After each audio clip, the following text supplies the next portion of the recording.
Hello and welcome to Blended Chaos. Today's episode, Loaded Gun. So, this is going to be episode one in what is sure to be a fun and exciting ride ahead of talking about blended families, things our family has faced, the background and history as to why this has even come out years later over something that I want to do and choose to share, and hopefully give some support, guidance, and even a little bit of grace for blended families out there facing the things we have faced. So, flashback December 31st, 2018, quiet New Year's Eve. You get a text inviting you to drinks the next day to chat. I mean, initially you're thinking, like, girlfriends, it's New Year's Day, resolutions, right? But what if that text came to you from your husband's ex wife? After 3 years of marriage, when I had never had much of a face to face with this woman at all. A few text messages had been exchanged over the years, but for the most part, our dynamic was very quiet with each other. It was very clear where she stood, it was very clear where I stood.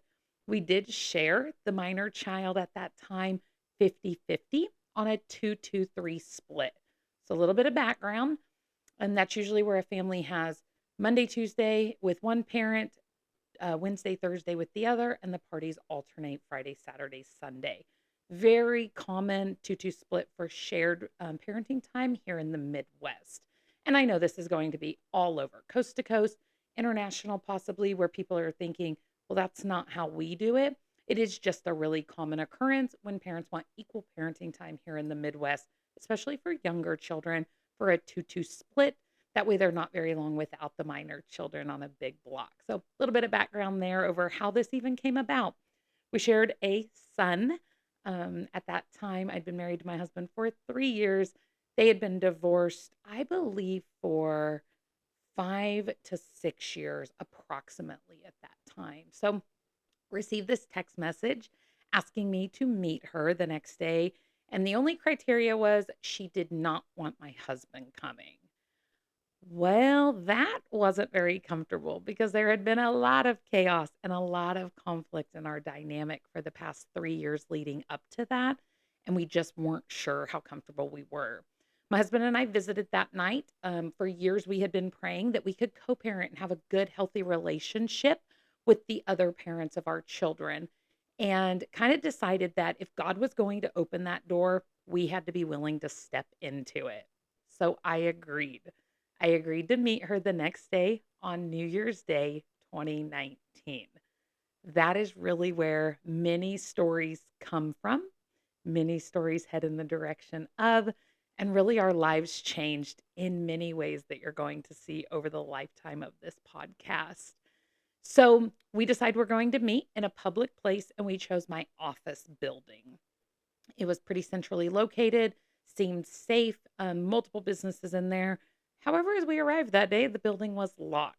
It was one of 2 days a year that they actually locked this large office park, and I wasn't aware of that. So, next, I offered to meet at a coffee shop just down the road, arrived there, and instantly I start realizing we're not thinking about that it is a holiday and everything is closed. So we ended up meeting at a Mexican restaurant just in that same parking lot. Decided we would meet there. And that is where the 3.5 hour journey between her and I gets started. I actually arrived at that meeting feeling like I could be getting set up with a loaded gun in my purse.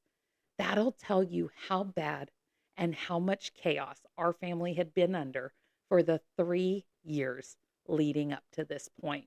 This was just 2 weeks before our third wedding anniversary, and it had been pretty much hell for years on end before this day of meeting. We were very aware that my husband's ex wife, who I'm now at this meeting with, was also in cahoots with my daughter's dad and my other daughter's stepmom. So we had three exes that all worked together to bring about chaos in our lives, day in and day out. At this meeting, it was revealed to me that she was in a really bad relationship, needing to make some changes, and just felt stuck that she didn't have options or know what to do. as a mother, she was a single mom at that time in a pretty long-term relationship. I want to say maybe a year and a half ish. She was needing an outlet to leave that relationship. She wasn't sure how she was going to do that. And that day we spent 3.5 hours talking through options, what we could do to help, what it would look like to come alongside her, how she had even gotten in this spot where she hated me. She completely hated me and was open and honest about that.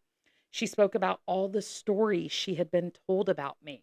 She spoke about the things that had been said, the things had been done, the way these three parties text and interacted through messages to basically lead our family along this trail that they wanted to manipulate and they wanted to control, but they would kind of pass off times or tasks. And at that point, it would kind of make it someone else's fault or your issue. And it all conspired just to make our life hell. So we spent 3.5 hours that day talking through what had happened, some of the things she had experienced in this grouping, some of the directions she wanted to change her life and where it would go from here. We ended up discussing what it would look like for her to move closer to us. At that time, we lived 35 minutes apart. What would it look like if she moved to the same town we lived in? If then we helped, worked alongside, if she was going to be a single mother without a partner, what could we step in and help with? And really, my heart opened for what a new relationship would with her would look like. That being said, hold on tight because over the next few years, it became better, worse, more people attacked, and then ended up years later with a change of dynamic again. So during that meeting, it was also revealed that there were over 6,000 pages of interactions covering a 3+ year span between our exes that would be what created blended chaos. We also were aware that moving forward, she was continuing to be contacted over the next 3 months. We would have direct interaction with the other parties, wherein they were still continually picking at her, diving in, asking questions, inquiring what she was up to. Yet at that point, her heart had already had a change to draw nearer toward us, further from that wrecking, and then what would become the change in our family dynamic. In one example, she was contacted as to, how are you doing? Are you eating or sleeping? They were still just really reaching out after she had made the move toward us. A couple of weeks went by with little to no conversation between them. There was a joke here and there that Monica was attending church, traveling, having to move, doing to being evicted. And the more we got access to these conversations over the years, the more we realized how much had been made up, created, spawned off of, and never even true about our family. And yet it created hurt, aggravation, lies, deceit, bad actions, misunderstandings, and continued to be what would be the chaos of our family.